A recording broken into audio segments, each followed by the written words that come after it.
자, 오늘 우리가 함께 봉독한 말씀을 통해서 이제 우리 4절부터 7절까지 사랑의 15가지 아름다운 빛깔들, 그리고 열매랄지 숙성이랄지 우리가 살펴본 그 내용을 마무리하는 자리에 이르게 되었습니다.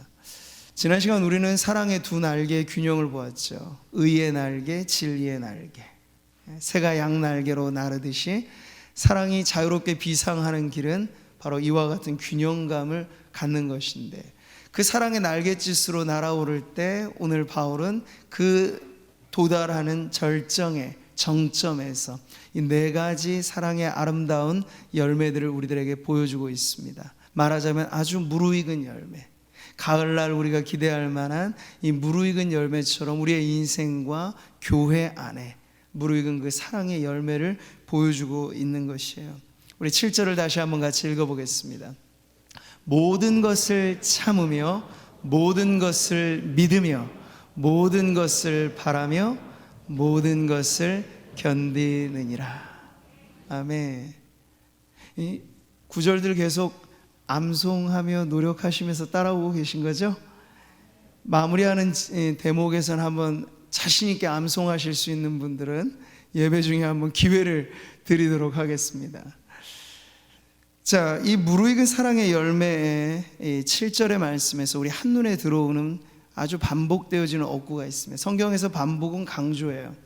근데 이 한 구절 안에 바울은 지루하다 느끼지 않고 그는 계속해서 이 강조를 찍고 또 찍는데, 그게 뭔가요? 모든 것을 참으며 모든 것을 믿으며 모든 것을 바라며 모든 것을 견딘다. 하나하나의 동사마다 다 모든 것을 보여주고 있어요. 근데 이것이 가지고 있는 의미를 우리가 해석하자면 크게 2가지로 이해할 수 있습니다. 이 모든 것을 말할 때 하나는 all things, 영어로 말하면 그렇게 번역이 돼요. 그래서 모든 상황, 모든 사건, 모든 사람들과의 관계, 이런 것들을 포함하죠. 근데 이 모든 것이라고 말할 때는 또 하나의 의미가 있어요. always라는 뜻이 있어요. 항상, 언제나 변함없이. 이렇게 사랑이 적용되어지는 마지막 절정에서 그 사랑은 아주 범위가 확대되어지는 모습을 보여주죠. 어디로요? 모든 것으로. 이것을 우리가 앞에 비교해서 보자면 바울은 같은 장에서 이 모든이라고 하는 단어를 한번 이미 반복해서 사용한 적이 있습니다. 이 구절이죠. 내가 예언하는 능력이 있어 모든 비밀과 모든 지식을 알고 또 산을 옮길 만한 모든 믿음이 있을지라도. 그 다음 구절도요. 내가 내게 있는 모든 것으로 구제하고 또 내 몸을 불사르게 내줄지라도. 여기에서 바울은 모든을 넣었는데 여기서는 과장의 의미가 있다고 말씀을 드렸습니다. 실제라기보다는 그렇게 부풀려 과장해 본들 사랑이 없으면 아무런 소용없다, 이걸 이제 드러내기 위해서 사용한 단어예요. 근데 오늘 7절에서 쓰여진 이 모든 것이라고 하는 건 과장이 아니고 충만함, 그리고 사랑이 미치는 모든 영역에서의 그 충족함을 표현할 때 모든 것에 미치는 사랑, 이렇게 표현해주고 있는 거죠. 항상 변함없는 사랑. 그런 여러분, 이 사랑은 결국 어떤 사랑이겠습니까? 하나님의 사랑을 우리에게 다시 한번 보여주는 거죠. 15가지 사랑의 속성은 7가지의 긍정과 8가지의 부정이라고 말씀드렸는데, 긍정적으로 표현되어지는 사랑은 하나같이 하나님의 사랑을 보여주고 있는 거예요. 근데 아직 좀 부족하다 싶은 부정적인 표현들은 인간의 사랑, 그래서 하늘의 사랑과 이 땅의 사랑의 대조를 이루면서 결국 우리가 도달해야 될 지점은 하나님의 사랑이다 하는 걸 가르쳐 주는 거죠. 오늘 사랑의 모든 것에서 우리는 다시 한번 그 충족한 하나님의 사랑을 보는 것이에요. 하나님께서 지으신 이 모든 만물 가운데 하나님은 그 사랑을 속속들이 넘치도록 베풀어 주고 계시다 하는 거죠. 공중나는 새 한 마리가 거저 나는 게 아니라잖아요. 네, 들에 핀 꽃 한 송이, 가을의 아름다운 들꽃들, 여러분 그냥 피는 게 아니고 거기에 하나님의 사랑에 관심 어린 돌봄이 있다고 하죠. 근데 하물며 너희일까 보냐. 하나님의 형상대로 지으신 모든 인생들을 향한 하나님의 사랑 역시도 편차가 없어요. 차별이 없어요.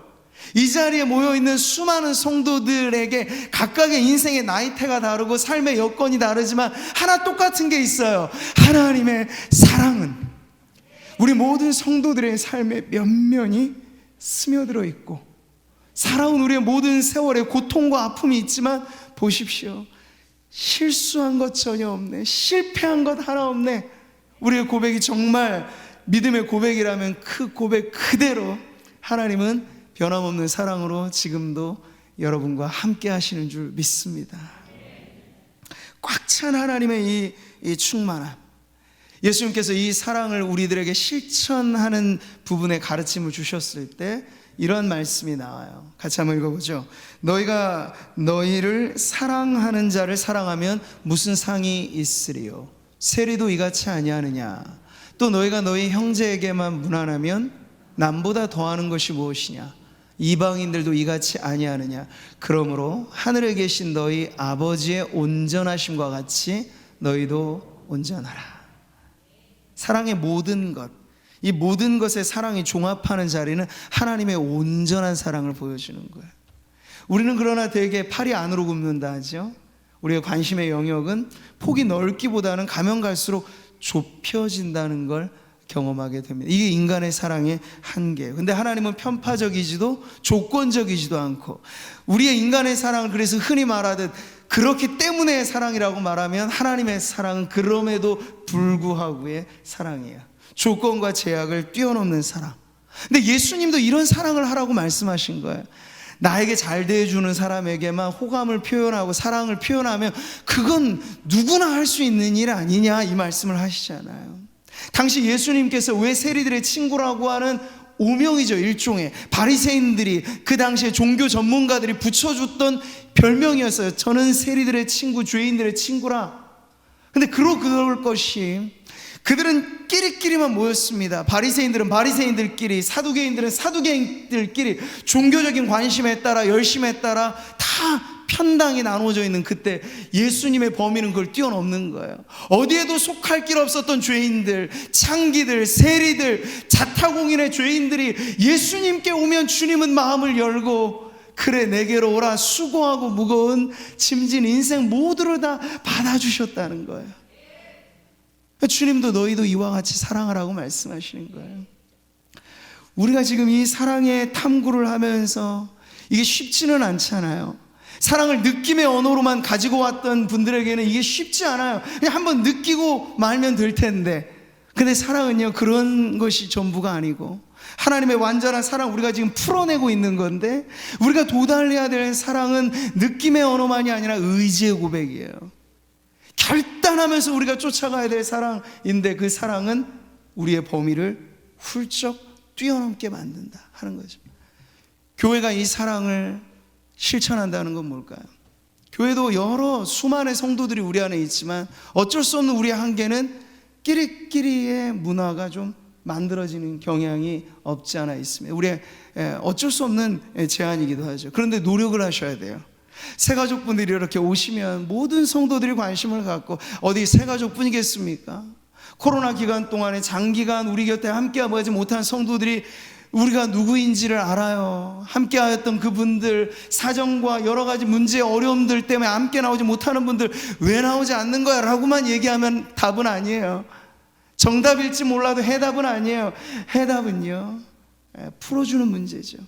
그 어려움을 우리가 이해해주고 다가가서 손 내밀어주고, 우리 추수감사절을 앞두고 있는데 사랑하는 성도님, 이제 마음을 한번 열고 나와보세요. 이제 뭐 방역 정부의 단계도 지금 많이 조정이 돼서 지금 우리가 이 구미지역 안에서 예배한다는 건 개인의 방역과 공동체 방역을 완비한 상태에서는 언제도 무해하게 우리가 모일 수 있는 이러한 여건에, 성도여 함께 나와서 우리 하나님 앞에 감사의 예배를 드립시다. 그 일을 누가 하겠습니까?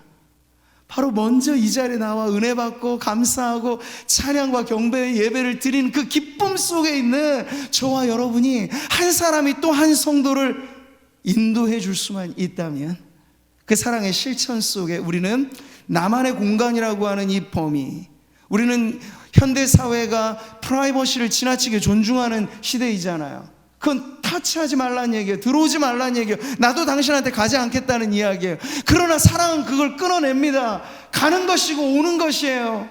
그러면서 하나를 이루는 이 모든 것으로 뻗쳐가는 그 사랑이야말로 우리 하나님의 사랑을 닮은 성도들의 삶의 실천 속에 나타나야 될 사랑인 줄 믿습니다.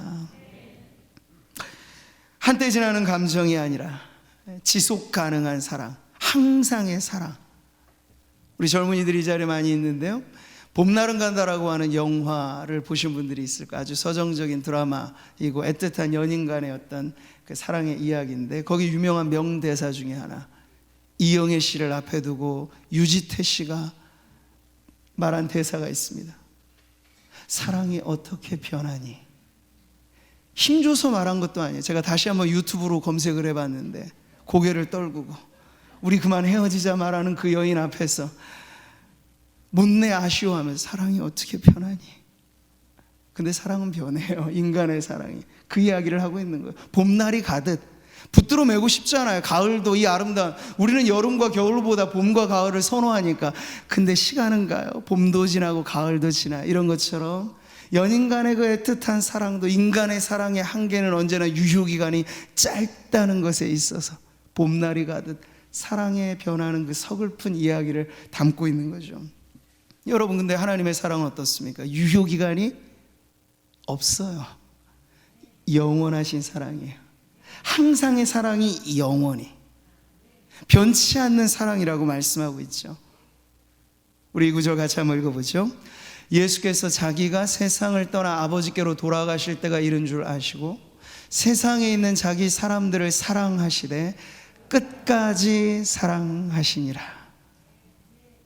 끝사랑. 우리는 첫사랑을 더 중요하게 생각해요. 근데 여러분, 첫사랑은 첫인상과 관련이 되기도 하죠. 뭔가 딱 큐피드의 화살이 꽂혔다 느낄 만한 그런 감정이 들 때 첫사랑, 이런 걸 이야기를 합니다. 근데 여러분, 사람을 우리가 보면서 그 사람에 대한 인상으로 우리의 심증적인 뭔가 호불호가 갈리는 시간은 정확히 3초에서 5초라고 하잖아요. 첫인상이 결정되는 시간인 거예요. 근데 면접관들은 그 첫인상을 가지고 사원들을 뽑기도 하고요. 예, 우리가 서로를 대할 때도 데이트 장소 청년들이 만나서 선을 보거나 이럴 때도 대부분은 마음 안에 보이지 않는 시간의 작동은 5초 이내에 그 사람에 대한 호불호를 결정을 한다는 것인데, 여러분, 이걸 담보로 어떻게 사랑을 이어가겠어요?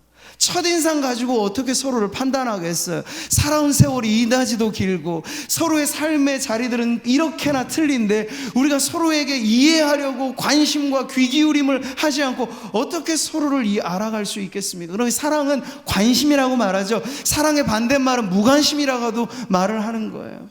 근데 그 관심은 처음에 우리가 가져다준 인상만으로 평가하지 않고, 이 세상은 수치와 데이터와 통계로 모든 걸 수학적으로 정리를 하지만 사랑은 그렇지가 않아요. 인격적인 신뢰로서 지속 가능한 교제를 통하여 이 사랑은 계속해서 이어지는 사랑이어야 하는 줄 믿습니다.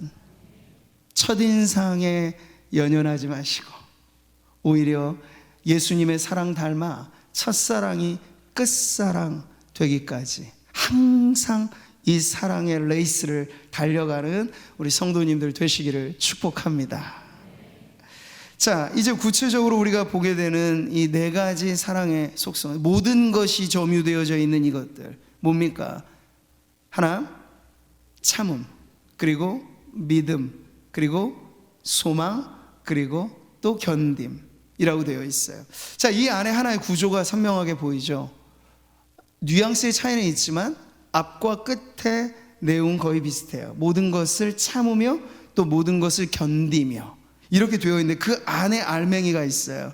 바로 모든 것을 믿으며 모든 것을 바라며, 믿음이라고 하는 것, 소망이라고 하는 것이 그 안에 꽉 채워져 있고, 근데 이것을 보호하는 마치 진주를 품은 조개처럼 단단한 사랑의 상태를 모든 것을 참고 모든 것을 견디는 사랑으로 표현해주고 있는 거죠. 여기서 우리는 사랑의 알파, 사랑의 시작, 사랑의 오메가, 사랑의 끝을 보는 겁니다. 사랑의 시작도 마침도 하나로 정리가 되잖아요. 뭔가요? 사랑은 오래 참는 인내로부터 출발해서 끝까지 견뎌내는 인내로 마무리가 되는 것, 이게 바로 사랑의 알파와 오메가라고 말을 해 주는 겁니다. 사랑하는 성도 여러분, 우리가 사랑의 이 시작과 마침에 있어서 강인하게 유지되어지는 이 인내가 얼마나 중요하다 하는 것들을 살펴보는 것인데요, 그것이 가능하려면 사랑의 알파와 오메가가 인내라고 하는 것을 우리가 어떻게 이해하는 것이 필요할까요? 이 참음과 견딤이라고 하는 것을 이제 우리의 삶에 적용해 보는 건데요, 여기 모든 것을 참으며라고 했을 때 원어가 가지고 있는 해석은 조금 다양할 수 있어요. 근데 그림의 언어로 표현하자면 이 공간을 안전하게 덮고 있는 지붕, 이 지붕의 의미가 이 원어에는 있어요. 근데 이것이 인간의 세상, 사회, 관계에서 적용되자면 허물을 덮어주는 보호의 의미가 있습니다. 잠언의 말씀을 같이 읽어보죠. 미움은 다툼을 일으켜도 사랑은 모든 허물을 가리느니라. 이 말씀과 오늘 말씀이 연결이 되어져 있는 거예요. 그래서 모든 허물을 가린다, 덮어준다. 그럼으로써 그 사람의 명예와 그 사람의 평판, 이런 것들을 보호해준다. 이게 바로 우리가 인격적인 관계 안에서 누군가를 참아준다라고 하는 것의 실제하는 의미라는 거예요. 자, 그리고 네 번째에 나와 있는 모든 것을 견딘다라고 하는 건 사람과 사람 사이의 관계의 적용보다도 한계적인 상황을 우리가 사랑으로 극복해낸다라는 의미에서의 인내를 담고 있습니다. 우리가 사랑하며 산다고 하지만 한번 충격적인 사건을 만나면 이게 다 허물어지는 경험들을 많이 하게 되잖아. 근데 그럴 때 힘들고 어려울 때에도 다시 한번 꼿꼿하게 일어나게 만드는 이 능력이 사랑이 되도록 하려면 바로 그 사랑은 견디어내는 강인한 사랑인데, 바울은 자신의 본보기로서 고린도 교회를 목회할 당시의 이야기를 이렇게 들려줍니다. 같이 한번 읽어보죠. 다른 이들도 너희에게 이런 권리를 가졌거든. 하물며 우리일까 보냐. 그러나 우리가 이 권리를 쓰지 아니하고 범사에 참는 것은 그리스도의 복음에 아무 장애가 없게 하려 함이로다. 이 말씀은요, 당시 복음의 사역자로서 여러 유력한 사도들이나 그 당시 전업 사역자들은 교회가 오늘날도 마찬가지죠, 그의 생계를 보장해주고 유지해주는 것에 지원을 받아 오직 교회를 세우는 사역에 전념했다는 거예요. 그런데 바울의 선교 방식은 조금 독특했어요.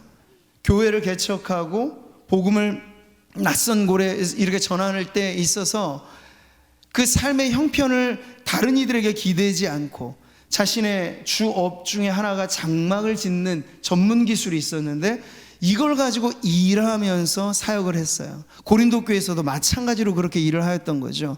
근데 그것이 쉬울까요? 어렵죠. 오늘날 말하면 텐트 메이커라고 하고 자비랑 선교라고도 말하는 이런 사역이 결코 녹록한 일이 아닙니다. 근데 그럼에도 불구하고 권리를 사용하기보다는 힘들지라도 이 일을 하였던 것, 참아냈다는 것, 왜 그랬을까요? 교회를 세워가는 그 중요한 시기에 자신의 희생을 한 번 더 감내하면서까지 교회를 사랑하는 마음이 있었기 때문에 가능한 성공이었다고 지금 말해주고 있는 거예요. 이때 쓰여지는 언어가 비슷해요. 견딘다. 어렵고 힘든 환경을 사랑하기 때문에. 우리 부모들이 힘든 시절을 지나면서도 자식들을 위해서 등골 빠지게, 이런 표현을 우리 젊은이들은 아실까 모르실까 모르겠어요. 등골이 휘어진다. 근데 그럴 정도로도 우리 부모 세대가 이 나라를 일구어오고 자녀들에게 좋은 거 물려주려고 본인들은 먹을 거 못 먹고 입을 것 안 입고 그러면서 할 때 왜 그런 것입니까? 왜 그렇게 미련해 보일 정도로 그렇게 황소처럼 일만 그렇게 하였을까요? 가정을 사랑하고 자녀들을 사랑하는 그런 사랑이 있기 때문에 꾹꾹 자신은 참고 견디면서 그 일들을 감당해 온 것이죠. 근데 성도들이 발휘해야 할 사랑 역시도 이와 같습니다.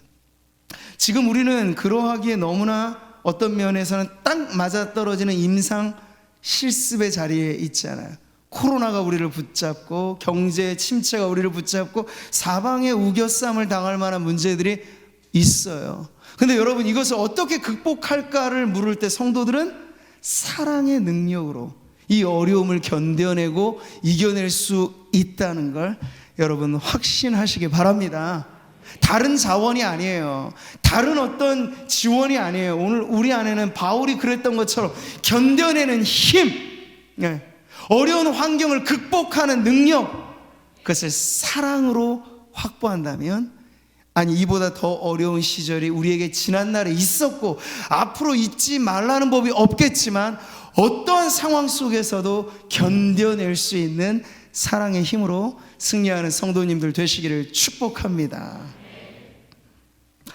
사랑하는 성도 여러분, 오늘 이렇게 우리가 인내로서 시작하고 인내로서 맞춰가는 이 사랑의 알파와 오메가를 보면서 우리는 기도의 제목을 갖게 되는 거예요. 사람을 대할 때는 내게 아직까지 누군가를 참아낼 만한 인내심이 아직 좀 부족하다 하는 걸 깨닫게 되죠. 성경은 모든 허물을 덮어준다고 말하지만 우리는 덮어줄 허물 따로 있고 이건 도무지 덮어줄 수 없는 허물 따로 있게 마련이에요. 근데 그것이 모든 것에 적용되도록 계속 사랑을 확대시켜 나아가시기를 축복합니다. 할 수 있는 범위에 계속 머무르면 한계는 여전히 내 작은 사랑의 우물은 벗어날 수 없어요. 그러나 주님의 사랑으로 날아오르면서 우리가 우리 작은 우물을 벗어나게 되면요, 예전에는 내 감정만으로는 사랑할 수 없었던 그 사람의 결함과 그 사람의 내게 주고받았던 어떤 상처라도 우리가 그 허물을 덮어주는 사랑으로 인내하면서 사랑이 이끌어가는 그 완성의 자리에 가게 될 줄 믿습니다.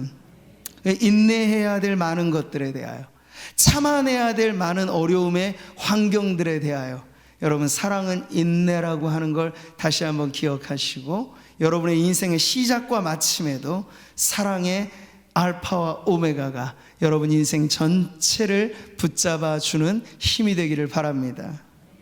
이제 마지막 우리가 살펴보는 건 이 강인한 사랑의 외피, 말하자면 조개 껍질 안에 담겨져 있는 진주와도 같은 보석이에요. 그게 바로 믿음이고 소망이라고 하는 것인데, 물론 우리는 이 고린도전서 13장의 가장 유명한 구절일 수도 있는 마지막 절에 도달하게 되면 이것을 다시 한번 보게 될 텐데, 바울이 지금 살짝 보여주는 거예요. 이 보석 같은 사랑의 이 보물을 말이죠. 영원한 가치로서 이 땅 안에서 유통기간이 정해져 있는 것이 아니라 믿음, 소망, 사랑, 이 세 가지는 항상 있을 것인데 라고 말하는 이 영원한 보석에 대해서 지금 언뜻 우리들에게 보여주는 이 대목인 거죠. 자, 그럴 때 우리가 오해하지 말아야 될 건 모든 것을 믿는다라는 것이 그저 맹목적인 신앙을 의미하는 것은 아닙니다. 왜냐하면 우리가 15가지 사랑의 이 속성들이 서로 얽히설키 이 상호적인 영향을 준다고 하였죠. 무례히 행하지 않는 사랑이라 하여서 그것이 무력한 사랑은 아닙니다.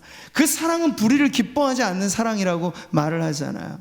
모든 것을 믿는 그 사랑은 그러나 진리와 함께 또한 기뻐하는 사랑이기 때문에 맹목적인 신앙이나 맹목적인 신뢰를 말하는 것이 아니라는 걸 우리는 이해할 수 있어요. 그렇다면 이 모든 것을 믿어주는 사랑이 우리 사람의 관계 속에서 적용한다면 어떤 것일까요?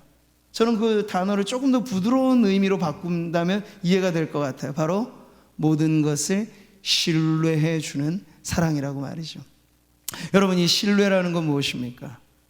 어떤 사람의 과거와 현재까지의 모습으로만 점수 매기는 거, 그것 아니고 진정한 신뢰감이라고 하는 건 그 사람의 앞으로의까지를 기대해 주면서 갖게 되는 마음이 신뢰감이죠. 예수님이 처음 제자들을 부르셨을 때 그 제자들 그저 갈릴리 촌사람들이에요. 엘리트 그룹은 별로 없어요. 능력자들도 가진 것 많은 사람도 별로 없단 말이죠. 그런데 주님이 그들을 부르실 때 가졌던 신뢰감이라고 하는 것, 요한의 아들 시몬에 대하여 네가 장차 반석이 될 거야, 네가 장차 개바가 될 거야 라는 그 되어질 앞으로의 모습까지를 기대할 때 그 신뢰라고 하는 건 훨씬 더 품이 넓어지게 되는 걸 의미하는 거죠. 모든 것을 믿어주는 신뢰, 그 신뢰로서 바라보는 대상은, 우리가 하나님은 믿음의 대상으로 말합니다. 그러나 사람은 믿음의 대상이 아니라고 말할 땐 그 신앙과의 관계의 문제인 거예요. 그런데 사람은 어떤 대상일 수는 있겠죠. 사랑의 관점에서 보면 우리는 저마다 신뢰의 대상으로 서로를 바라보고 또 서로를 이해하고 또 서로에게 대한 기대감을 가져야 할 줄 믿습니다. 성도와 성도가 함께 한다는 건 이런 신뢰를 바탕으로만 우리가 끝까지 이어지게 되는 거예요. 그럴 때 지난날 우리에게 결함이 있고 실수가 있었던 그 포인트만 계속 계산해서는 안 되고, 이 모든 것이 의미가 없어질 정도로 앞으로 우리의 관계가 개선될 것이다. 천국에서 영원할 성도들의 교제까지를 생각하면 우리는 앞으로도 좋아질 것이다 라고 하는 그런 절대 희망의 하나님 안에서 갖게 되는 서로에 대한 기대감으로 성도들의 관계는 믿어주는 관계, 신뢰하는 관계가 되기를 축복합니다. 끝으로 여러분이 보물이 소망이라고 하는 보물을 보여주고 있죠. 근데 이 소망은요, 그저 하늘에서 뚝 떨어지는 보석은 아니에요. 말씀을 같이 한번 읽어볼까요? 인내는 연단은 소망을 이루는 줄 알미로라. 이루어지는 열매예요. 열매는 땅에서 기운을 받고 이 나무가 그 진액을 통해 가지에 뻗어가고 시간과 햇볕과 모든 계절의 조화를 맞출 때 저절로 맺어지는 것이잖아요. 마찬가지로 소망이라고 하는 건 단독적인 게 아니고 인내가 무르익을 때, 꽉꽉 채워진 인내가 무르익을 때 이 소망의 열매가 맺어지는 거라고 지금 표현해주고 있는 거죠. 그래서 사랑의 알파와 오메가인 인내, 오래 참음이 결국 어떠한 열매로서 우리에게 복이 되는가? 소망이라고 하는 열매를 맺게 준다. 여기 모든 것을 바라며 라고 했을 때는요, 시간의 영역을 이제 훌쩍 뛰어넘는, 그래서 우리가 주님 다시 오실 그날과 혹은 우리 개인이 주님 앞에 서는 그날, 개인의 종말이나 인류의 종말을 앞두고 살아가는 것인데, 이게 성도들에게는 두려운 날이 아니고 소망의 날이잖아요. 그러기 위해서 지금 비록 시간과 공간 안에 우리가 역사를 살아갈 때 부딪히는 많은 일들, 하루가 다르게 격변의 세월을 살아가지만 이걸 인내하게 만드는 힘 역시도 무엇일까요? 소망 어린 사랑이 이걸 인내하게도 만든다는 거예요. 그러니 여러분, 인내는 소망의 열매를 맺고 소망은 또 한 걸음 인내의 경주를 가능하게 만드는 이런 순환의 모습을 보여주고 있는 거죠. 그래서 바울이 데살로니가 교회에 편지를 쓸 때 그 성도들의 칭찬할 만한 면을 이렇게 표현해 주고 있어요. 같이 한번 읽어보죠. 너희의 믿음의 역사와 사랑의 수고와 우리 주 예수 그리스도에 대한 소망의 인내를 우리 하나님 아버지 앞에서 끊임없이 기억함이니. 바울이 기억하는 데살로니가 교회 성도들의 특징은 대단한 인내의 사람들이었는데, 그 인내가 가능할 수 있었던 걸 소망의 인내라 이렇게 표현해주고 있는 것이에요. 사랑하는 성도 여러분, 소망이라고 하는 것은 미래로 나아가는 다리입니다. 소망이 없는 사람은 딱 오늘까지만 보고 모든 걸 결정져요. 지난 한 주간 우리에게 비보 중에 여러 가지 많은 어렵고 슬픈 일들이 있었는데요, 한 유명 개그맨이 그렇게 끔찍하게 생을 마감하는 소식을 들었습니다.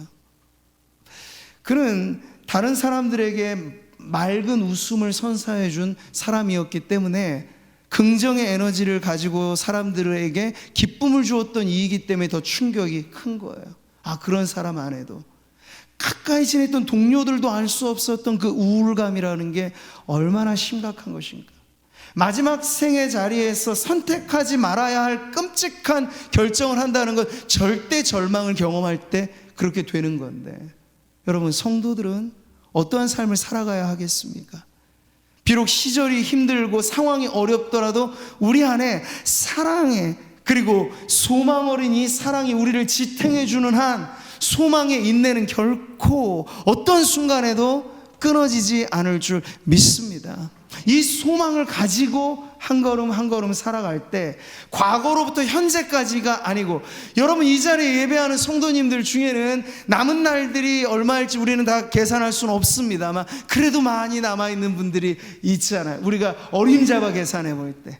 근데 지금껏 살아온 날들로만 내 인생을 평가한다면 그건 부당한 평가예요. 하나님의 사랑의 계산법을 가지고 여러분의 인생을 바라보십시오. 그러면 앞으로 살아갈 이 무수한 날들은 우리들에게 소망의 인내로서 걸어가면 새로운 기대감, 새로운 변화, 새로운 회복, 이것이 우리 앞에 놓여져 있는 축복의 날들이 될 줄 믿습니다. 부모들이 보기에는 다음 세대는 언제나 부족해 보여요. 신앙에 강인한 이 부모 세대들의 이 모든 공적에 비하면 우리는 연약하게 보일 수 있어요. 그럼에도 불구하고 교회가 신앙의 대를 전수해 준다는 건 이런 신뢰를 가지고 우리 청년들을 바라봐야 할 줄 믿습니다. 예. 앞으로가 더 잘 될 것이다. 예수 안에 은혜에 물들어지고 사랑에 넘치는 그러한 능력을 경험하게 되면 여러분 인생은 바뀌게 되어 있어요. 사랑은 절대 머무르지 않습니다. 인생을 뒤바꿔 놓는 힘입니다. 그런 것들을 가지고 여러분 교회 안에 다음 세대들을 축복해 주세요. 기대를 가지고 신뢰해 주고 인내를 가지고 희망해 주면서 앞으로 되어질 그 모습이 더 밝고 빛날 우리 어린아이로부터 청년에 이르는 다음 세대가 축복 속에 꽃이 피고 열매를 맺는 그런 공동체가 되기를 바랍니다. 무엇이 있으면 가능할까요? 희망 어린 사랑이 있으면 가능한 것입니다. 오늘 이 말씀 통해서 우린 다시 한번 꽉 찬 하나님의 사랑은 바다와 같아서 모든 걸 담아내고도 여전히 넉넉한 그 사랑인 것을 깨닫지요. 그 사랑에 감사하고 또 하나 이 사랑을 우리가 이제 나누고 베풀고 섬길 때 우리의 사랑도 주님 닮아서 모자람이 없이 넉넉하고 모든 환경, 모든 사람, 또 모든 시간 속에 확대되어지는 그 드넓은 사랑으로 나아가기를 소망합니다.